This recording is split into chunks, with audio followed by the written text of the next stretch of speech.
The Daily Derech. We are walking the path of holiness. Hello, everybody. This is Rabbi Marcus Rubenstein. Welcome to the Daily Derech, a special project of exploring Judaism, the United Synagogue of Conservative Judaism, the Rabbinical Assembly, and Temple of Aaron. Today is the second day after Shabbat Kodesh, the 27th of Av, 5786, corresponding in the secular calendar to Monday, August 10th, 2026. We will read Parshat Shoftim this coming Shabbat. Let's begin. Parsha. We are on Parshat Shoftim, and we're going to learn the second aliyah today. The second aliyah that is read in the synagogues that read the triennial Torah reading is chapter 16, verse 21 through 17, verse 7 of the book of Deuteronomy. We've already spoken about in this parsha of the need to install judges and shotrim, police officers, or some kind of institution that enforces judgment in communities. The community is going to, the parsha is going to continue talking about how communities should be organized further, more focusing here on this particular aliyah on the temple grounds itself and some of the religious obligations. So the verses go like this.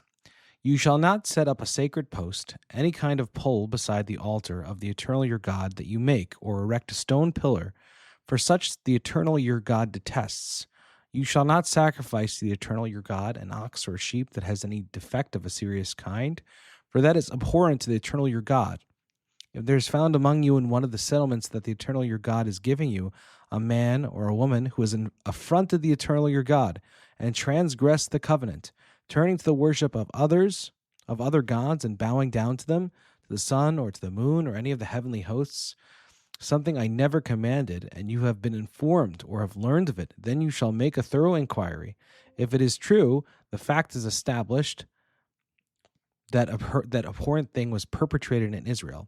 You shall take the man or the woman who did that wicked thing out to the public place, and you shall stone them, that man or woman, to death. A person shall be put to death only on the testimony of two or more witnesses. No one shall be put to death on the testimony of a single witness. Let the hands of the witness be the first to put the condemned to death, followed by the hands of the rest of the people. Thus you will sweep out evil from your midst. So what we see here is kind of a bunch of different laws. First, we have stuff that more has to do with the temple itself, about setting up a sacred post, and this is called an asherah in the Hebrew, which means a sort of wooden tree that is put up ceremonially or planted that is then worshipped. And so the Hebrew itself isn't just a pole, but actually more of a tree. So then this translation puts out here, and specifically that it's actually forbidden to put this in the temple grounds itself. I put in some interesting comments from Rambam and Sforno here, the idea that even putting a tree up itself, not even with any intention to worship, but planting a tree specifically in the grounds of the temple is against halacha, because God is beautiful in God's self. God doesn't need some extra thing to make God beautiful. Obviously, it makes sense to not worship a tree in the temple grounds, but even to set up a specific extra tree, that God somehow needs something extra to make God beautiful, to make people look at God, and is actually against the Torah here, as seen through the eyes of the rabbis, and that God doesn't need these things. And I think that's a beautiful concept also within our tradition today. The parsha continues on and says that we can't sacrifice any animal, an ox or a sheep, that has a serious kind of defect. This is expanded upon greatly within the Talmud of what particular bumps or bruises or cuts or what we would call mum is considered abhorrent or is considered invalid, that makes the animal invalid to sacrifice to Hashem. And this is very important when it comes to sacrificial law. Then the parsha speaks about idolatry, specifically about the man or woman who commits idolatry against God. And it's interesting that the Torah notes here specifically transgressing a covenant That's a really interesting idea that specifically transgressing the covenant has to do with worship of other gods and bowing down to the sun or the moon or something that God hasn't commanded.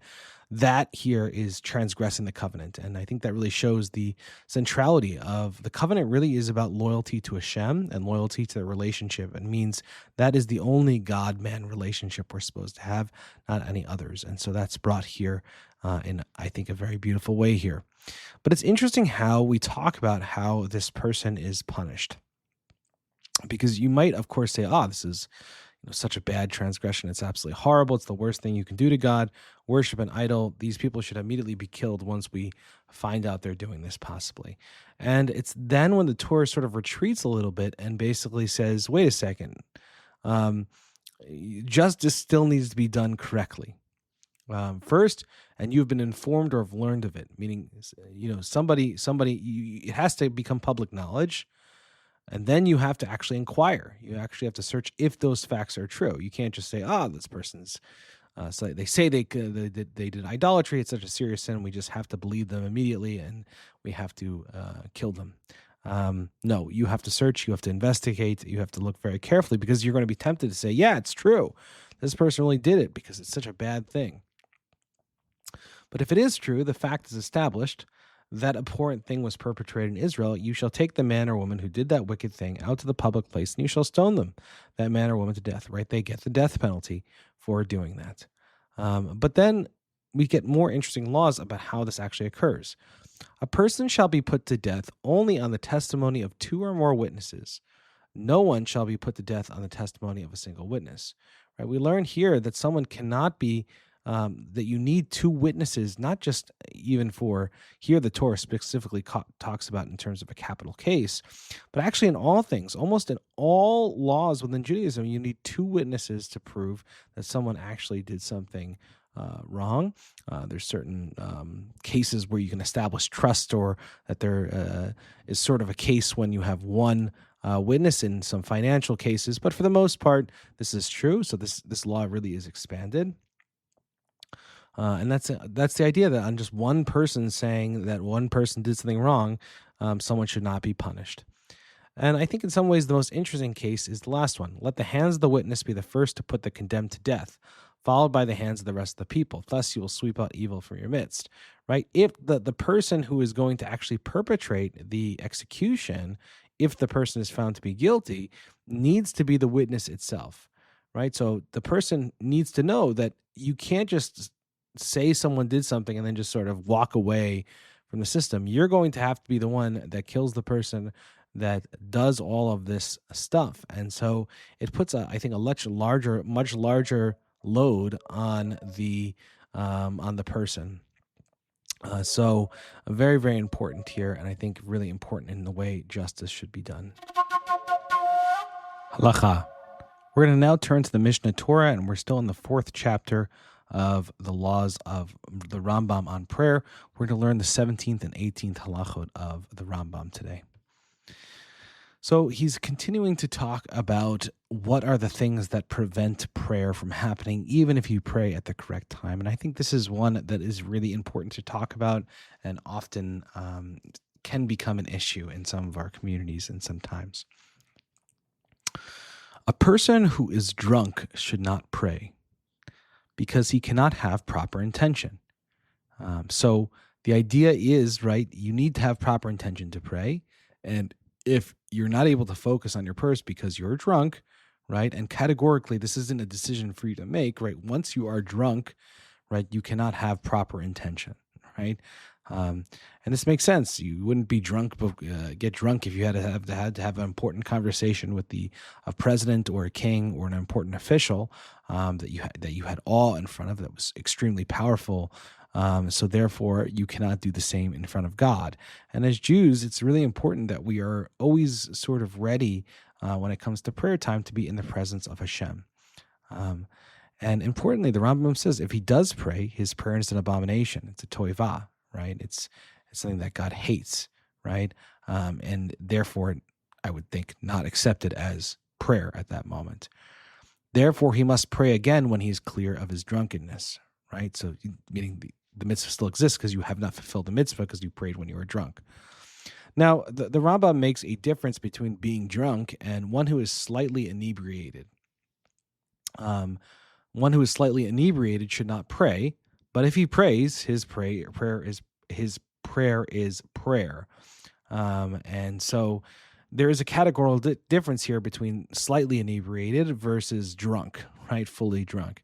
Now, I think it's important to pay attention. If you're slightly inebriated, you still shouldn't pray, right? If you had a drink and you sort of feel it, right, and there is some effect on your behavior or the way you're thinking about something, you really shouldn't pray.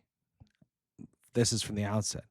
But after you pray, after the fact, did your prayer count? If you did it anyway, yes. That's in the case if you're only slightly inebriated. Now, of course, the Rambam wants to understand categorically, like, how do we actually determine the difference between drunk and slightly inebriated? When is a person considered as drunk? When he's unable to speak before a king, right? When you drank so much that you wouldn't be able to speak in a respectable way before a king or a president or a government official. A person who's slightly inebriated is able to speak before a king without becoming confused, right? To have a normal conversation with a dignified figure without getting confused or getting lost in the conversation, or being able to have a normal, logical conversation.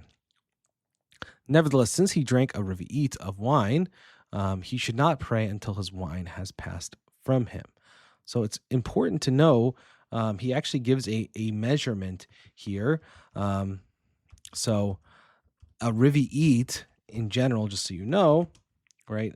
Revi'it is an important volume to know. It's considered a normal-sized drink, or enough to be considered important. So I think in modern measurements, right, this is roughly about 3 fluid ounces, which is a little over 1/3 of a standard 8-ounce cup, right? So you can imagine just a little bit. So this is a pretty small amount of alcohol, right, or liquor, wine, whatever it may be, and so. Again, this definitely includes, I would say, having a scotch or having a whiskey. It's important to remember, this is, I think, specifically hard for Kiddush clubs. People like to go out and have a drink during the Haftorah reading, and let's forget about how that is to treat the Haftorah reading. Should we be drinking during the Haftorah reading? That's kind of a different matter. But halakhically, we actually have an issue because afterwards you've had a revi'it of liquor, one shot, or if you have a drink of whiskey or whatever it is. And so now you have to then pray Musaf afterwards. And so now there's an issue. And so, at least according to medical science, we wait 1 hour at least for the effects of one shot to wear off, or one glass of wine or one beer, or what have you. And so regardless, that Musaf Aliyah Amidah you pray, obviously it's considered acceptable afterwards, according to the Rambam here. I think that's important. It is considered acceptable, but it is something that should be avoided if possible. Right? We shouldn't just habitually continue to do this. So I think important to remember, and if we can, we'd hold off on the drinking until after the services are over would be much better. And he continues here. Nevertheless, since he drank, so it continues, similarly, one should not stand to pray in the midst of laughter or irreverent behavior, nor in the midst of conversation, argument, or anger, but rather in the midst of the words of Torah. Okay? Rather, so even just laughing a lot or carousing or whatever you're doing. However, one should not stand in prayer in the midst of a judgment of a difficult halachic issue, even though these words are Torah, lest one's mind be distracted by the halacha in question. Right? So if you're in the middle of thinking about a deep halachic question, you should also not be praying. Right? If you're thinking about something deeply, that's not the time to pray. Rather, one should pray in the midst of words of Torah that do not require deep concentration, e.g. laws that have already been accepted. Haggadah. Let's turn to the Agadah section and continue on learning Sefer Haggadah. We're in the section on creation, and we're going to continue on with this theme of what should be the limits of human knowledge? Now, I think it's important to just say up front, this isn't to say that we can't have knowledge about anything else, or that but rather we shouldn't have knowledge, right? We shouldn't try to pursue knowledge of anything beyond the bounds of this existence, or things that can impact on our world as we know it. Knowledge just for the sake of knowledge that has no impact on us whatsoever and will never have impact on us is actually seems to be against the spirit of Judaism and the spirit of Torah, at least according to these agadot themselves. So let's further explore this really interesting idea, especially in our world today, in which we live in a time with so much information, and specifically what this means. So the idea that's going to be brought today is actually about the first letter of the Torah. The first letter of the Torah in the Torah is, first word really is Bereshit, in the beginning, and the first letter is a bet. And I don't want to assume that everyone knows Hebrew, so a bet is as a horizontal line on top, a horizontal line below, and then a vertical line that connects the two on the right side, and then a little what we would call a little chipchick, a little bit of a dot on the bottom right corner. This is the way it's shaped, and that's going to be important in terms of this teaching. So the teaching in the Sefer Haggadah says, just as bet is closed on three sides and open only in front, so you are not permitted to investigate what is above the heavens, what is below the deep, what is before the 6 days of creation, and what is to happen after the world's existence. You are permitted only from the time the world was created and thereafter the world we actually live in. Right? So according to the Agadah here, and it's just a nice little short passage just to continue this idea, we spoke about it yesterday for the first time, and it's really developing and showing that actually it's this idea itself is hinted at the first letter in the Torah, meaning it's almost the first important thing to know when learning Torah before learning anything else, that what is the point of learning Torah? What is the point of learning anything? It's to figure out, use that information in order to serve Hashem, and in order to do what is commanded of us in the world in which we actually live. And that, again, shows right from the beginning that the Torah is very this world interested. It's very interested in how we as human beings can behave better, and what we can do in the world that we actually exist in. Not some other world, not some world that we can't understand or can't see or can't experience or will never experience or will never see. But the world we actually experience. And this is symbolized actually by the letter itself, just as the roof there's a roof on the bet, there's a floor on the bet, right? So don't try to understand what's above the world or below the world, and there's obviously a back end of the bet where we can't understand what's before creation itself, but only move forward, only say, how can we make the future better? How can we work to actually become better people? And I think obviously this isn't just about knowledge itself, but also the way we should think, right? We shouldn't spend an awful amount of time on the regrets of the past, right? Of course, you should feel sorry about what you've done and feel bad about something that you've done in the past. But in the end, that the reason that you do that is to focus on the future, right? You should only regret the past as much as it helps you to actually change your future. Once that the regret continues on so long about the past that you can't that it actually prevents you from moving on and prevents you from making your future better, stops you from doing that, then that knowledge itself, that focus itself, is actually a transgression, and the Torah would tell us we should not be thinking about that. And I think that's why it's so important to limit knowledge sometimes. And this is, of course, I'm not talking about censorship from the government or even that the human mind, we're incapable of knowing these things. But for one's own sensibility, to make a positive choice in one's life, that this is what I'm going to focus on because this is actually what's productive to do the job that I'm supposed to as a human being in this world, right? Remember that the Torah always is going to be instruction of how you should behave, what you should do in this world. It's not just for it's not just for information purposes, but everything that we learn through the study of Torah should be all brought into how we actually serve Hashem, how we actually do the mitzvot in this world and fulfill God's will as best as we can. Well, that's it for today, everybody. Thank you so much for listening to the Daily Derech. If you have any questions, comments, or concerns, please feel free to email me anytime at rmr@templeofaaron.org. Thank you so much for listening. There are so many people to thank, and you can look in the show notes for that. And also, if you want to know and see any of these texts in the original, we actually have that too. You can actually find that in our episode description. So look in each of the episode descriptions and you'll find that information right there. Thank you very much. Have a great day, everybody.